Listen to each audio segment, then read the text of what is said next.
Hi, my name is Dillon, and welcome to Pondering Adventure, where I cover travel, history, and the outdoors. And today, I'm going to show you what it's like to hike Angel's Landing in the rain.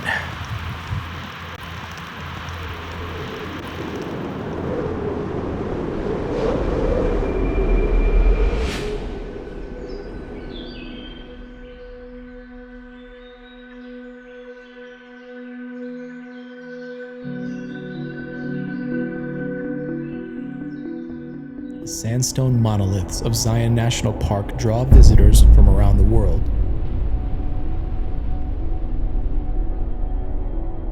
One in particular, however, has an infamous reputation.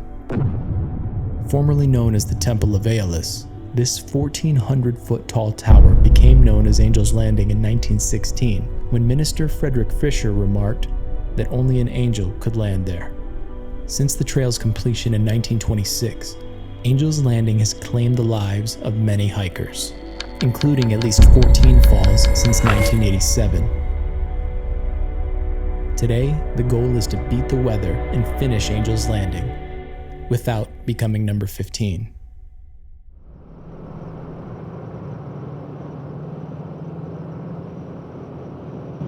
I live in Las Vegas, Nevada, so for me, it's about a 3-hour drive through the desert over to Zion National Park.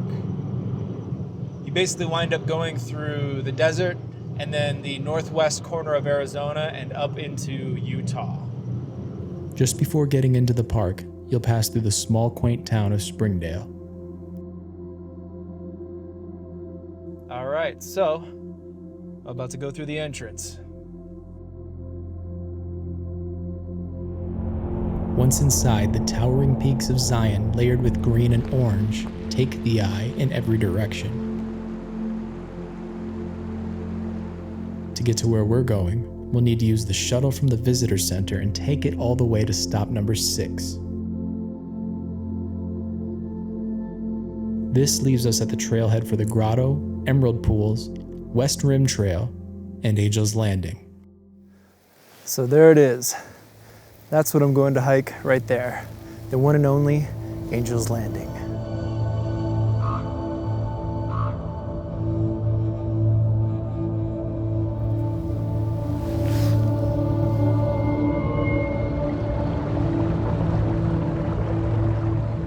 At the crossing of the Virgin River, it begins.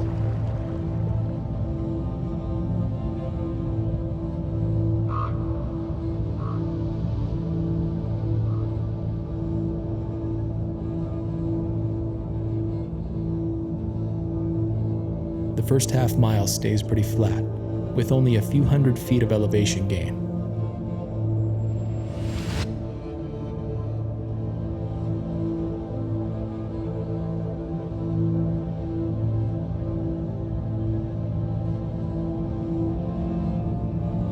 As you get closer to the rock face and close in on the first mile mark, the switchbacks begin.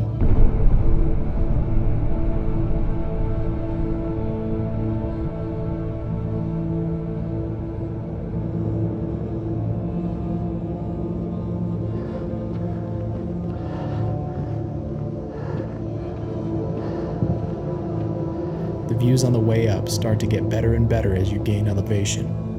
After these switchbacks, you'll make your way around to Refrigerator Canyon.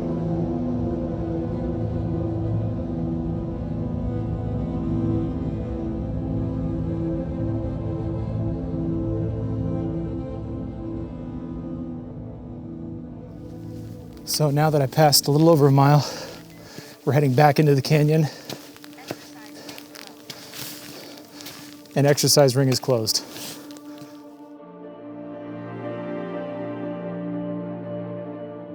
After another half mile of relatively flat trail, you face the steep ascent up Walter's Wiggles. This series of 21 switchbacks forces you to climb 250 feet of elevation in less than a quarter of a mile.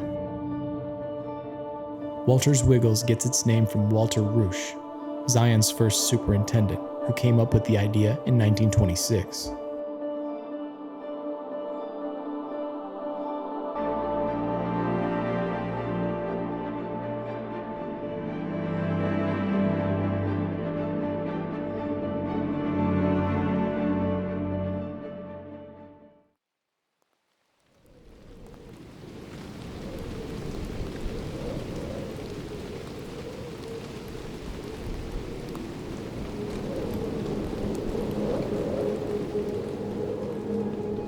After the hard push to the top, the reward is panoramic views of the canyon and the sheer drops to the valley below.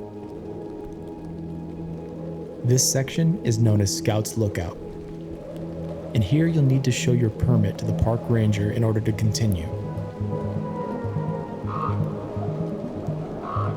And now, it's time for the most infamous and most dangerous part of the trail. The chains. Also called the spine, this final obstacle requires you to climb a narrow sandstone ridge with 1,000-foot drops on either side. A single line of chain pounded into the rock gives you a handhold. 3 points of contact is always advised, but in the rain, you'll want to be mindful of your weight distribution as well. In this weather, the chain is even more difficult to grip. It's nearly 500 feet in elevation gain to the top, and even though fatigue follows you every step of the way, you'll need to take your time and focus on what you're doing.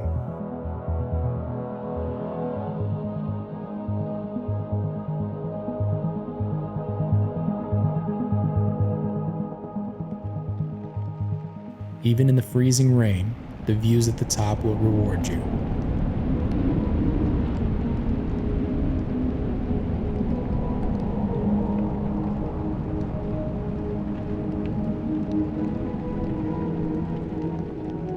Many people know Zion as a sunny, bright, and happy park. But I think its menacing side might just be its best looking.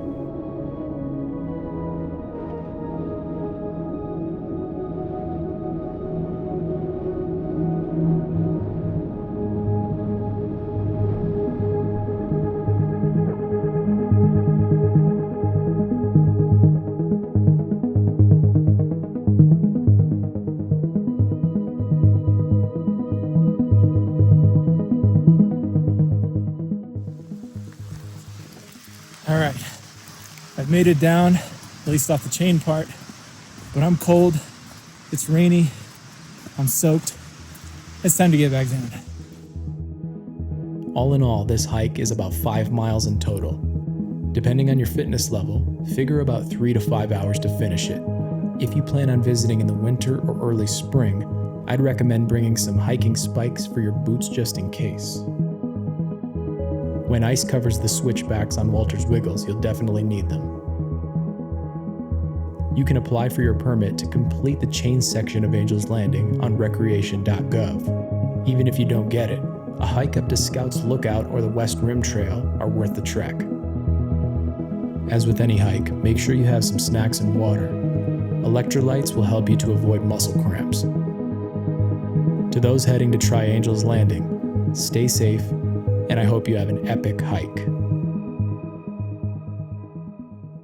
Thanks for watching. If you enjoyed the video, consider subscribing to the channel. And if you're interested in other hikes, like the famous El Cap in Yosemite National Park, or historic topics like the Battle of Thermopylae, then consider checking out my videos on those as well. So thanks again for watching, and I'll see you on the next one.